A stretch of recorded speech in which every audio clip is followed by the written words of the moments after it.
न करके राम जी की कथा करेंगे, ऐसा मेरा भाव भी बन रहा है और मेरा स्वभाव भी बन रहा है। आज जब हम अपने निवास से चले तो बजरंगी से यही कहे, बजरंगी राम की कथा करवाओ जिसे आप प्रसन्न रहो। संसार को न हम प्रसन्न कर सकते हैं, न संसार हमसे प्रसन्न हो सकता है।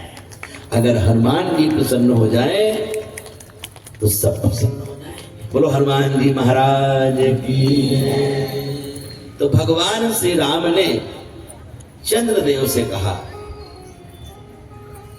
कि मैं अगला अवतार जो लूंगा चंद्रवंश में लूंगा और रात्रि के मध्य रात्रि में लूंगा। ये अवतार मेरा दिन के मध्य में हुआ है और रात्रि के मध्य में होगा, क्योंकि भगवान मध्य ही है। इधर भी भगवान है, उधर भी भगवान, इसलिए भगवान मध्यस्थ है। परमात्मा ने चंद्रदेव, क्योंकि दोनों भाई हैं सूर्य और चंद्र, तो दूसरे भाई को कैसे समझाते हैं कि मैं चंद्रवंश में अवतार लूंगा, इस समय उजाले में आया, उस समय अंधेरे में आऊंगा। तुम देख लेना जी भर के, और इस जन्म में मैं अपने नाम के आगे तुम्हारा नाम लगाऊंगा। इतना जब कहा, चंद्रदेव प्रसन्न हो गए कि प्रभु ने आश्वासन दे दिया। भगवान जब किसी को आश्वासन देते हैं तो उसको ऐसा लगता है भगवान हमारे हो गए। तो 1 महीने इस प्रकार बीत गया। अब दशरथ जी महाराज को लगा कि जब ये बाबा बुलाने लगा है, मां कहने लगा है, तो हम भी तो इसको किसी नाम से पुकारे। तो कहते हैं महाराज, उन्होंने तुरंत गुरुदेव के पास खबर भेजी कि गुरुदेव अब हम चाहते हैं कि राम का नामकरण संस्कार हो जाए, क्योंकि नामकरण संस्कार विशेष संस्कार है। गुरु वशिष्ठ ब्राह्मणों के साथ पधारते हैं, उनका दिव्य स्वागत होता है। दशरथ जी महाराज कहते हैं, प्रभु दास आपको प्रणाम करता है, और हाथ जोड़ करके कहते हैं। वशिष्ठ जी महाराज कहते हैं, कल्याण हो राजन, कल्याण हो। आप प्रसन्न हो ना राजन? दशरथ जी कहते हैं, हाँ प्रभु, आपके अनुग्रह, कल मैंने परसों बोला था, एक होते हैं ग्रह, एक होता अनुग्रह। ग्रह कितने खराब हो जाएं, लेकिन अगर भगवान का अनुग्रह मिल जाए तो परम कल्याण हो जाता है। हम ग्रहों के पीछे भागते हैं, हमें भगवान के अनुग्रह के पीछे भागना चाहिए। हाँ प्रभु, आपके अनुग्रह से सब ठीक है। अभी हम सोच ही रहे थे कि आपको बुलाएं, आप प्रभु स्वयं आ गए। आपने स्वयं हम पर दया किया है। वशिष्ठ जी कहते हैं, क्योंकि अभी बुलाने का निमंत्रण जा रहा है, उधर वशिष्ठ जी महाराज आ रहे हैं, वो भी सोच बैठे थे जाने के लिए। प्रभु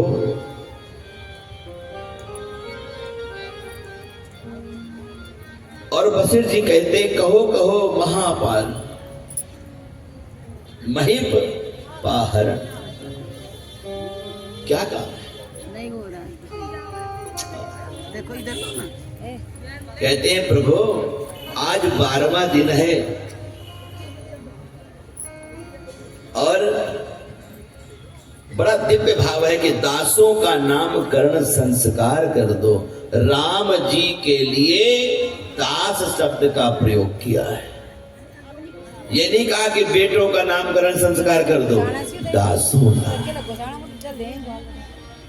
ये आपके सेवक हैं।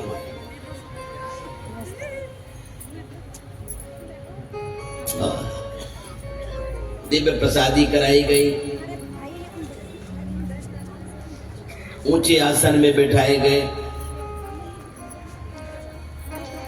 आज जब गुरुदेव को प्रसन्न देखा तो कहा, गुरुदेव ये कौशल्या का लल्ला है, ये कैकेयी का लल्ला है, ये सुमित्रा के 2 लल्ला है। प्रभु अभी तक इनको लल्ला लल्ला कहते हैं, पर ये हल्ला मचाने लगे हैं, अब ये हमको बुलाने लगे हैं, तो हम इनको किस नाम से बुलाएं? गुरुदेव समझ गए कि दशरथ इनका संस्कार करवाना चाहते, वो भी नामकरण संस्कार। इतनी ऊंची साधना के धनी है कि बिना गुरुदेव के अपने बच्चों का नाम भी नहीं पुकारे।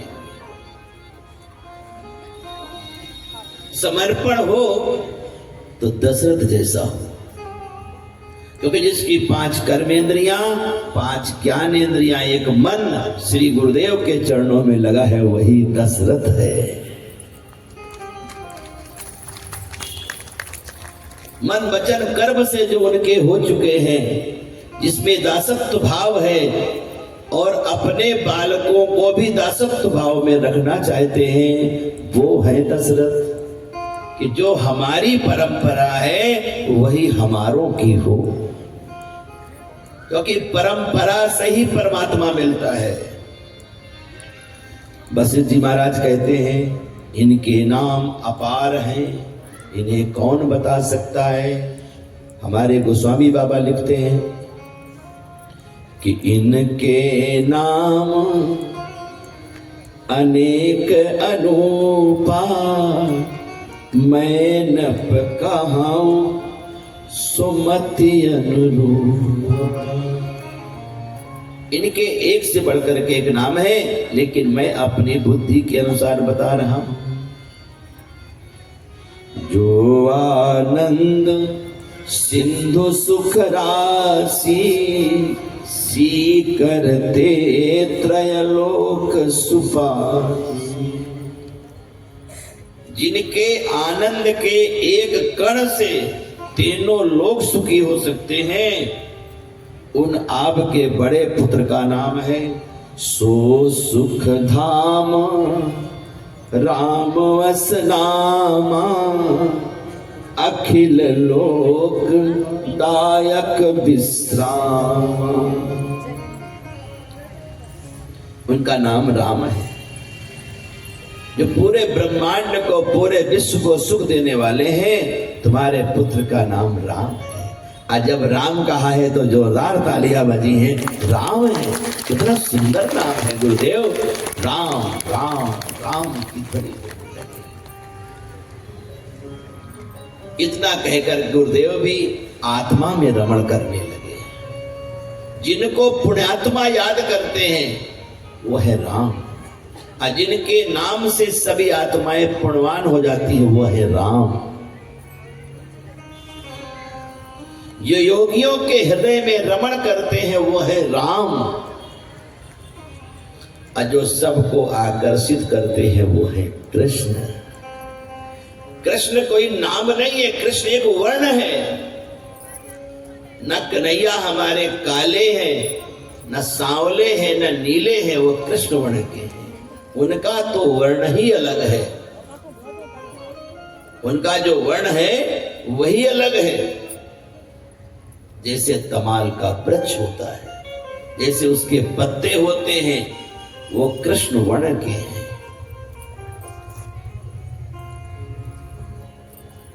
कोई काला तो कलुआ कहते हैं, इसलिए इनका वर्ण ही कृष्ण है, इनका स्वरूप ही, इस रंग ही कृष्ण वर्ण है, इसलिए इनका नाम है कृष्ण। इनका नाम है राम। जो योगियों के हृदय में रमण करते हैं उनका नाम है राम। गुरुदेव खुद स्वयं रमण करने लगे। इनके एक से एक बढ़कर के नाम हैं, लेकिन मैं 2 अक्षर का राम नाम। थोड़ी देर में फिर नेत्र खोले, देखते क्या है कि कैकेयी की गोद में जो बालक है उसको कौशल्या का लाला बड़े प्रेम से देख रहा है।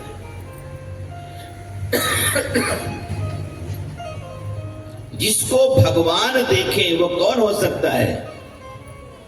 वो धर्म होता है।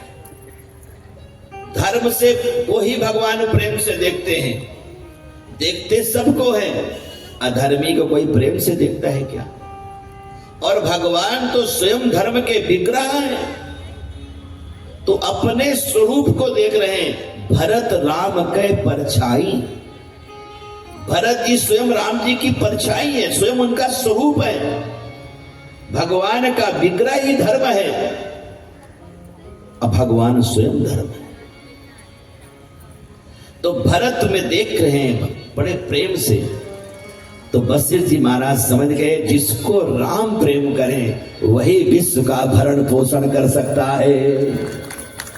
विश्व भरण क्या बात बोलो। पोषण कर जोई, विश्व भरण पोषण कर जोई, विश्व भरण पोषण कर जोई, विश्व भरण पोषण कर जोई, काकर नाम भरत अस होई, काकर नाम भरत अस होई। महाराज आपके कैकेयी नंदन का नाम भरत है, यह विश्व का भरण पोषण करने वाला। अब क्या देखते हैं कि भरत जी को सुमित्रा जी का एक लल्ला देख रहा है और हल्ला भी मचा रहा है, कभी आंखें मटका रहा है, कभी ऐसे इशारा कर रहा है कि भैया मेरा भी तो हो जाए। तो जब उनको देखा जो दाहिनी तरफ बैठे हैं, क्योंकि सुमित्रा जी के गोद में दो बालक बैठे हैं, जो दाहिनी तरफ बैठे हैं, जब उनको देखा है तो वो तो प्रभु राम को देख रहे हैं, और जो बाईं तरफ बैठे हैं वो भरत जी को देख रहे हैं। तो उनको लगा जो धर्म, राम जी ने धर्म को प्रेम से देखा, और ये बालक भी धर्म को देख रहा है, तो अब पहले किसका नामकरण संस्कार है? जो धर्म की रक्षा करे। लगता है ये धर्म की रक्षा करने वाला है, ये धर्मात्मा के पीछे चलने वाला है, ये ब्रह्म को नहीं देख रहा है, ब्रह्म जिसको देख रहा है ये उसको देख रहा है, अर्थात ये भरत को देख रहा है। तो बड़ा सुंदर कहा कि जाके सुमिरन तेरी पुना, जाके सुमिरन तेरी पुना, जाके सुमिरन तेरी पुना, नाम शत्रुधर वेद प्रकाशा, नाम शत्रुधर वेद प्रकाशा, जाके सुमिरन तेरी पुना, जाके सुमिरन तेरी पुना। कहा जिसके सिमरन मात्र से ही शत्रुओं का नाश हो जाएगा। इसलिए हे महाराज आपके इस बालक का नाम शत्रुघ्न होगा। तालियां बजी। राम लक्ष्मण भरत शत्रुघ्न चार भाई है ना, लेकिन देखो सीरियल देखो वशिष्ठ जी का महाराज का। राम जी का नामकरण किया, भरत का किया, शत्रुघ्न का किया, और इसके बाद ध्यानस्थ हो गए। सबको लगा समाधि में चले गए क्या गुरुदेव, एक को भूल तो नहीं गए। फिर राम जी सचेत हुए, क्योंकि राम के ध्यान में गुरुदेव थे, क्योंकि राम का ही स्वरूप है सभी, ये नारायण के ही अंश है। तब गुरुदेव को लगा अब हमको सार तत्व बोलना होगा, निचोड़ बोलना होगा। तो ज्ञान का दोहन किया है।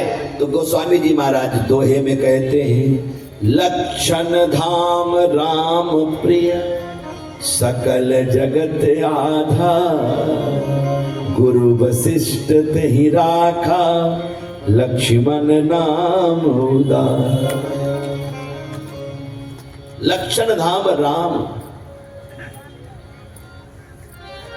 प्रिय, ये राम जी को प्रिय है और सारे जगत के आधार हैं, इसलिए इनका नाम है लक्ष्मण। इसका लक्ष्य और मन प्रभु है, उसी का नाम है लक्ष्मण। ये उदार क्यों है? ये भगवान के लिए ही आए और भगवान के लिए ही समर्पित है। सबसे बड़ी उदारता है समर्पण। जिसका समर्पण हो जाता है वो अपने पास कुछ रखता, वो सब कुछ भगवान को दे देता है। धर्मात्मा भी कुछ बचा लेता है, लेकिन उदार व्यक्ति कुछ नहीं बचाता अपने पास। उसे पता होता है कि अगर आज अपनी उदारता नहीं प्रकट किया तो इस उदारता का क्या लाभ है। कैसा होता उदार व्यक्ति? अगर उसे 100 रुपया खर्चा करना है और उसे जरूरत है 10 रुपया की अपने पास, तो कहेगा चलो अपनी जरूरत खत्म करो, आज 100 से अगर किसी का काम बन जाए तो पूरा पूरा दे दो। वह है उदार व्यक्ति। धर्मात्मा तो थोड़ा बचा के चलता है अपने लिए। उदार व्यक्ति आपके लिए निछावर हो जाता है, जो होगा देखा जाए। इसलिए लक्ष्मण नाम उदार। और जन्म लेने से पहले कौन सी उदारता है? समर्पण की।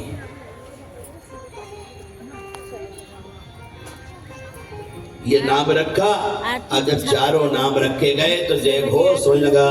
राम जी की जय हो, भरत जी की जय हो, शत्रुघ्न जी की जय हो, लखन लाल की जय हो। पूरा वातावरण